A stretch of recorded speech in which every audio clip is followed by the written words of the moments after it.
자, 반갑습니다. 배동찬 교수의 맛있는 도움 이야기 배동찬입니다. 자, 여러분 반갑습니다. 교수님, 땡땡 지역 신축 아파트 분양권 어때요? 그래요. 이런 상담 문의가 들어왔는데, 지금 지방에 신축 아파트를 산다. 야, 또한 신축 아파트를 분양받는다. 좀 조심하셔야 되겠죠. 이런 자세히 좀 살펴보니까 지방광역시의 군단이에요. 지방광역시 안에 있는 그런 지역도 아니고 지방광역시 외곽에 있는 군단위, 또한 신축 아파트 현재 추가 모집을 한다. 먼저 입지 분석을 간단히 해봤죠. 도시 외곽, 즉 광역시 지역 중에서도 외곽에 있는 그런 지역이었고, 개발 이슈, 지역에 철도 연결이 된다. 이게 개발 이슈인 것 같아요. 여기 입지 분석이 다인 것 같아요. 딴 거 볼 필요도 없어, 그냥. 옆에는 산이고 앞에 작은 아파트들 몇 개 있고 이런 곳이에요. 그리고 가격 분석을 한번 해보니까요. 먼저 인근 지역 아파트입니다. 평수는 32평이고 입주 연도는 2017년도 입주죠. 평당 가격이 1200에서 1300만 원이에요. 그래서 아파트 매매 가격이 3억대 후반에서 4억대 초반 요 금액이 형성됐고요. 이제 신축으로 분양하는 아파트 32평이고 입주 연도는 2024년도 예정인데요. 평당 가격이 무려 1,700만 원에서 1,800만 원 되고 분양 가격이 5억 7천만 원이라는 얘기입니다. 여러분, 새 아파트를 분양받을 때 인근 지역 아파트 가격하고 이렇게 대략적으로 비교를 한번 해보세요. 평수 비교해 보시고 입주 연도, 준공 연도 비교해 보시고 평당 가격 그리고 분양 가격을 이렇게 비교해 보시면 딱 봐도 좀 비싸다라는 느낌 와닿지 않습니까? 거기다가 이런 외곽 지역에 이런 분양가에 누가 들어가겠냐는 거예요. 그래서 제가 물어봤죠. 이런 곳에 이 금액에 누가 들어가냐고. 그러니까 그쪽에서 하는 말이 분양은 이제 거의 끝났고 이제는 회사 보유분, 회사 보유분을 정말 필요한 사람한테 이제 급처분한다라는 거예요. 아니 회사 보유분을 급매 처분을 한다. 요 이야기는 바로 미분양이라는 이야기죠. 분양이 제대로 안 된 거예요.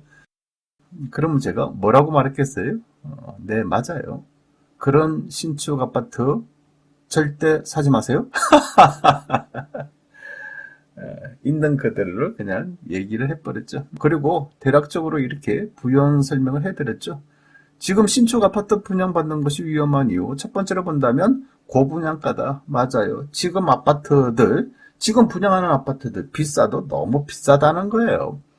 2014년부터 2021년 서울 아파트 평당 분양 가격인데 2014년 1944만 원이 2021년 12월 달에는 3294만 원, 즉 한 평당 분양 가격이 3294만 원이라는 거죠. 특히 2020년 4월 달에는 2637만 원이 2021년 12월 달에 3293만 원으로 무려 1년 사이에 24.98%나 아파트 평당 분양 가격이 상승했다는 겁니다. 그러니 아파트 분양 가격이 이처럼 급등하였다라고 봐야 되겠죠. 또한 건역별 민간 아파트 제곱미터당 평균 분양 가격인데요. 2022년 1월 말 기준에서 제곱미터당 가격이 440.07만 원이라는 얘기입니다. 그런데요. 2021년 즉 작년 1월달 기준하면 제곱미터당 가격이 400만 원이었죠. 즉 작년에 400만 원에 분양하는 가격이 올해는 447만 원에 분양했다는 얘기입니다. 따라서 전년 동월 대비해서 평균 분양 가격이 지방광역시 같은 경우는 10.17%가 상승하였다는 거죠. 그러니 1년 사이에 10%나 이처럼 분양 가격이 올랐다는 거예요. 무지막지하다는 거죠. 즉 서울이나 광역시나 전국 중소도시나 아파트 평당 분양 가격이 올라도 너무 많이 올랐다는 것입니다. 또한 이를 제곱미터당 가격을 평당 가격으로 한번 환산을 해봤는데요. 지방광역시 같은 경우에는 평당 이제 1,450만 원 한다는 얘기입니다. 그렇죠. 그런데 이 분양권은 광역시 외곽 지역의 군단위 지역, 입지 조건도 별로 안 좋아. 그런데 평당 가격이 광역시의 평균 가격이 평당 1,450만 원인데 이 아파트는 1,700만 원대 분양. 무슨 용기인지는 모르겠어요. 그렇다면 여러분, 이 아파트 비싸요? 안 비싸요? 그렇죠? 그리고 이 아파트 사야 돼요? 안 사야 돼요? 그래요. 뭐 바로 답이 나오지 않습니까? 지금 이런 아파트, 이런 신축 아파트를 분양받는 거 사면 안 된다는 얘기죠. 그리고 두 번째 이유를 본다면 상승기에서 조정기. 그래요. 전국적으로 아파트 가격 얼마나 많이 올랐습니까? 그런데 올해 들어서는 이제 조정기에 들어섰지 않습니까? 한국감정원의 전국주택가격 동향조사인데요. 2022년 4월 넷째 주 주간 아파트 가격 동향입니다. 그러니까 작년에도 이렇게 상승했는데 작년 하반기부터 이처럼 전국적으로 아파트 매매 가격이 이처럼 하락으로 반전되고 있다는 얘기입니다. 그렇죠. 이 부분은 분명 아파트 가격이 조정기에 들어섰다라고 봐야 되겠죠. 그리고 세 번째, 지금 신축 아파트 분양이 위험한 이유. 세 번째, 재건축 재개발의 이슈. 그래요. 이제 부동산의 트렌드가 뭐 확실히 변화됐지 않습니까? 신축 아파트보다는 오래된 구축 아파트가 대세의 흐름을 이어갈 것으로 보인다는 얘기겠죠. 예를 든다면 서울의 강남이나 목동 재건축 아파트, 그리고 일기 신도시 분당이나 일산 등의 아파트.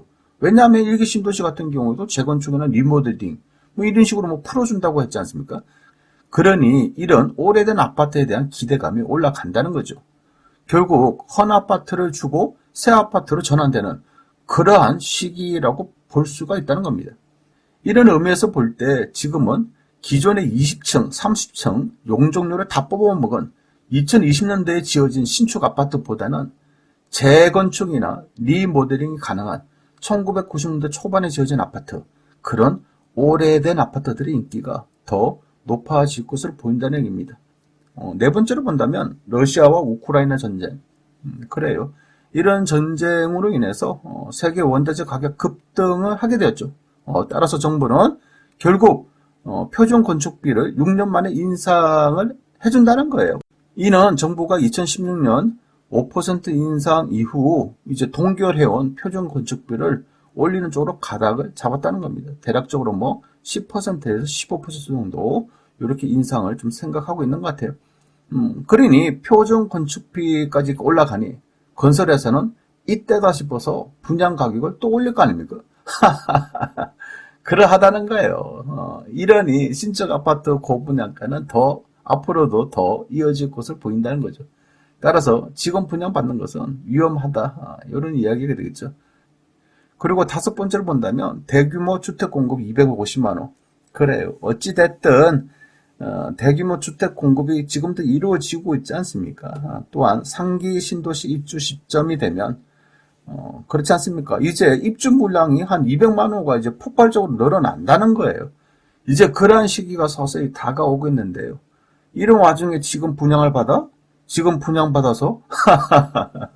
앞으로 3년 뒤 입주인데 입주하는 시점에 대규모 주택 공급 전국적으로 250만 호. 야, 참.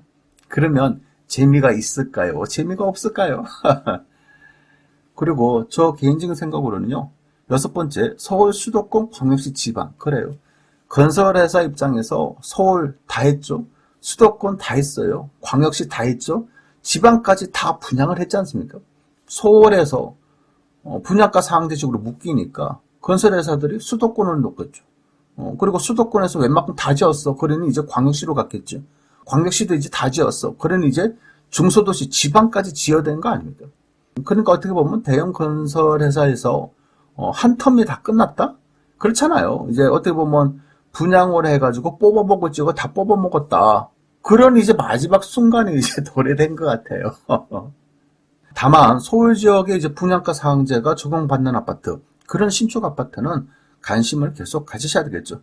아무튼 신축 아파트 매수 조심할 시기가 되는 것 같고요. 따라서 전국적으로 미분양 물량이 5개월 연속 증가가 되고 있다는 거예요. 특히 전월 대비해서 미분양 물량이 16.2%나 늘어났다는 거죠. 이처럼 미분양이 늘어나고 있다는 사실은 좀 더 조심하라는 이야기로 받아들이셔야 되겠죠. 난 그래도 헌 아파트보다는 새 아파트에 살고 싶어 라고 하신다면 그냥 매매로 개발 이슈가 있고 입지 요건이 좋고 또 재건축 대상이야, 그런 헌 아파트를 매수하시고요. 실제 거주하는 곳은 외곽의 새 아파트로 거주하는 것도 하나의 방법이겠죠. 그래요. 이상까지 배종찬 교수의 맛있는 더운 이야기였습니다. 감사합니다.